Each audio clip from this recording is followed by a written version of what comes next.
అందరికీ నమస్కారమండి. Welcome to my channel. Telangana రాష్ట్ర వ్యాప్తంగా ఉన్న పెన్షన్‌దారులందరికీ ఉపయోగపడేలాగా రాష్ట్ర ప్రభుత్వం అయితే గొప్ప శుభవార్త అయితే చెప్పనుందండి.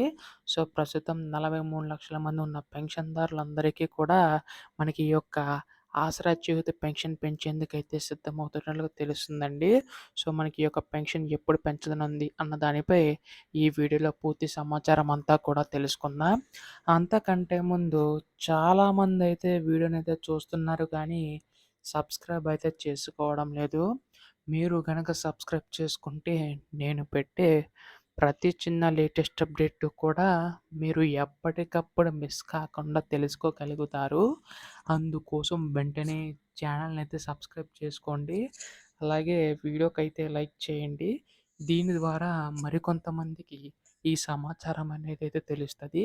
ఇంకా ఆలస్యం చేయకుండా వీడియోలోకైతే వెళ్ళిపోదాం.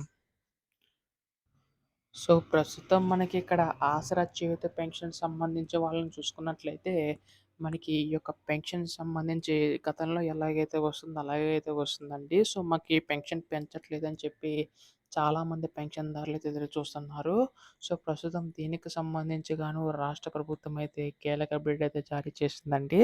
సో, వృద్ధులు, వితంతులు మనకి ఈ యొక్క ఒంటరి మహిళలకు సంబంధించి చూసుకున్నట్లయితే రూ. 2,000 వరకు కూడా నిధులు తీసుకుంటున్న వారికి రూ. 4,000 వరకు కూడా పెంచే అవకాశం ఉందండి. సో, ప్రస్తుతం రూ. 3,000 పొందుతున్న వారికైతే రూ. 6,000 వరకు కూడా నిధులు పెంచేందుకైతే రాష్ట్ర ప్రభుత్వం సిద్ధమవుతున్నట్లు తెలుస్తుందనమాట. సో, ఈ యొక్క నిధులు ఎప్పటినుంచి అమలు పెంచుతారు, ఎప్పటినుంచి అమలు కానున్నాయి అని చెప్పి చాలామంది పెన్షన్‌దారులైతే ఎదురు చూస్తున్నారు. సో, దీనికి సంబంధించి గాను రాష్ట్ర ప్రభుత్వం అయితే అప్డేట్ అయితే ఇవ్వనుందండి. అయితే ఇప్పుడు మనకి ఈ యొక్క ఆసరా చేయూత పెన్షన్ సంబంధించి గాను పెన్షన్ అయితే పెంచనుందండి. 43,00,000 మంది ఉన్న పెన్షన్‌దారుల ద్వారా మనకి ఈ యొక్క పెన్షన్ అయితే అందజేయనుందనమాట. సో, ఇదొక గొప్ప శుభవార్తనే చెప్పాలి. సో, 43,00,000 మంది పెన్షన్‌దారులకైతే ఈ యొక్క పెన్షన్ ద్వారా లబ్ధి చేకూరనుందండి. సో, దీనికి సంబంధించి గాను రేపు ఎల్లుండిలోగా అధికార ప్రకటన చేసే అవకాశం ఉందనమాట. ఇప్పుడు దీనిపై ఏ తాజా అప్డేట్ వచ్చినా మీరు ముందుగా తెలుసుకోవాలనుకుంటే మాత్రం ఛానల్ అయితే సబ్స్క్రైబ్ చేసుకోండి. ధన్యవాదములు. జై హింద్.